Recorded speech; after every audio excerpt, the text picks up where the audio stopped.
আচ্ছা, মানুষের সহ্য করার ক্ষমতা ঠিক কতটুকু হতে পারে বলুন তো? আজ আমরা এমন এক অবিশ্বাস্য রেকর্ডের গল্প শুনব যা আমাদের এই ধারণাকেই একেবারে নাড়িয়ে দেয়। চলুন আজ আমরা ডুব দিই সেই অসাধারণ যাত্রার গভীরে। তো চলুন আর ভূমিকা না করে সোজা চলে যাই ঘটনার একেবারে কেন্দ্রে, ইউরোপের সর্বোচ্চ চূড়ায়। একবার ভাবুন তো, কেউ দাঁড়িয়ে আছে মাউন্ট এলব্রুসের চূড়ায়, মানে ইউরোপের সর্বোচ্চ বিন্দুতে, সমুদ্রপৃষ্ঠ থেকে ৫,৬৪২ মিটার, অর্থাৎ প্রায় ১৮,৫০০ ফুট উঁচু। এমন একটা জায়গায় যেখানে বাতাস এত পাতলা যে ঠিকমতো নিঃশ্বাস নেওয়াই একটা বিরাট ব্যাপার। আর হ্যাঁ, শুধু উচ্চতাই নয়, সেখানকার তাপমাত্রা -40°C। ভাবা যায় এমন হাড় জমানো ঠান্ডা যা এক মুহূর্তের মধ্যে যে কারোর জন্য মারাত্মক হয়ে উঠতে পারে। আর এই রকম একটা ভয়ঙ্কর পরিবেশে কেউ যদি ১-২ ঘন্টা নয় বরং টানা ২৪ ঘন্টা কাটায়, হ্যাঁ ঠিকই শুনছেন, পুরো ২৪ ঘন্টা, এটা তো প্রায় অবিশ্বাস্য।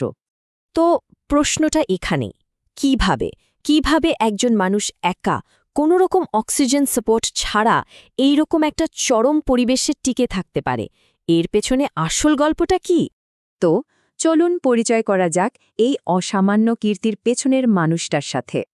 তার নাম রোহতাস খেলেরি, ভারতের হরিয়ানার একেবারে সাধারণ কৃষক পরিবার থেকে উঠে আসা একজন পর্বতারোহী। শুরুটা হয়তো খুব সাধারণ ছিল, কিন্তু তার স্বপ্নগুলো ছিল আকাশ ছোঁয়ার মতো। আসলে এই যে অদম্য মানসিক জোর, এর বীজটা কিন্তু বোনা হয়েছিল সেই ছোটবেলাতেই। ভাবুন, একজন কৃষকের ছেলে যে কুস্তি, বক্সিং, তাইকোয়ান্ডোর মতো খেলাধুলার মধ্যে দিয়ে নিজেকে শৃঙ্খলার বাঁধনে বেঁধেছে। আর তার স্বপ্নের ওপর পরিবারের বিশ্বাসটা দেখুন। ২০১৮ সালে এভারেস্ট অভিযানের জন্য তারা নিজেদের জমিও বন্ধক রাখতে দুবার ভাবেনি। তার একটাই লক্ষ্য ছিল ভারতের তরুণ প্রজন্মকে অনুপ্রাণিত করা। আসলে এলব্রুসই প্রথম নয়, এর আগেও তিনি এমন অনেক অসাধ্য সাধন করেছেন। ২০১৮-তে মাউন্ট এভারেস্ট জয়, ২০২০-তে একা একা ফ্রেন্ডশিপ পিকে চূড়ায় ওঠা, আর ২০২১-এ কিলিমাঞ্জারো চূড়ায় ২৪ ঘণ্টা থেকে একটা বিশ্ব রেকর্ডও করে ফেলেছিলেন। মানে বোঝাই যাচ্ছে যে তিনি কি মাপের একজন পর্বতারোহী। কিন্তু এই যে রেকর্ড, এটা কিন্তু একদিনে হয়ে যায়নি। না, বিলকুল না। এর পেছনে ছিল ৮ বছরের এক লম্বা আর কঠিন লড়াইয়ের গল্প। তার এই রাস্তাটা কিন্তু একদমই সহজ ছিল না। দেখুন, ২০১৮ সালে খারাপ আবহাওয়ার জন্য তাকে ফিরে আসতে হয়। ২০২০ সালে আরও ভয়ঙ্কর এক মর্মান্তিক দুর্ঘটনায় তিনি তার গাইডকে হারান। এটা ছিল অমছাম একটা মানসিক ধাক্কা। ২০২২-এ এসেও লজিস্টিক সমস্যার কারণে হল না, কিন্তু বারবার ব্যর্থ হয়েও তিনি কিন্তু হাল ছাড়েননি। আর অবশেষে ২০২৬ সালে তার চতুর্থ চেষ্টায় স্বপ্নটা সত্যি হল। আর এই সাফল্যের সঙ্গেই পর্বতারোহণের ইতিহাসে একটা নতুন পাতা লেখা হল।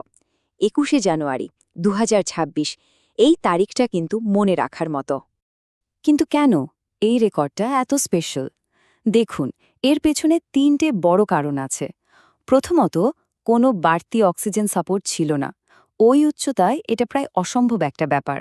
দ্বিতীয়ত, ওই -40 ডিগ্রি তাপমাত্রা আর ঘণ্টায় ৬০ কিলোমিটার বেগের ঝড়ো হাওয়া, ভাবা যায়?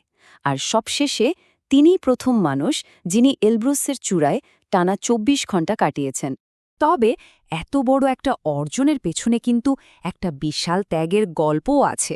তাকে একটা কঠিন মূল্য চোকাতে হয়েছে। ওই যে ২৪ ঘণ্টার লড়াই, ওই হাড় জমানো ঠান্ডায় তার শরীরের কোষগুলো জমে যেতে শুরু করে, যাকে ফ্রস্ট বাইট বলে। আর তার জেরেই তাকে তার দুটো আঙুল হারাতে হয়। কি সাংঘাতিক ত্যাগ, তাই না? কিন্তু এত কিছুর পরেও তার মনোবল এক বিন্দুও কমেনি। সোশ্যাল মিডিয়ায় তিনি কি লিখেছিলেন জানেন? পাহাড় আমার আঙ্গুল নিয়েছে, আমার স্বপ্ন নয়। শুধু এই একটা কথাই বুঝিয়ে দেয় তার ভেতরের অদম্য জেদটা। রোহতাস খেলেরির এই গল্পটা শেষে আমাদের একটা গভীর প্রশ্নের সামনে এনে দাঁড় করায়। আচ্ছা, এই যে মানুষের অদম্য ইচ্ছা শক্তি, এর শেষ কোথায়? একটা স্বপ্নের জন্য ত্যাগ স্বীকার করার আসল মানেটা ঠিক কী?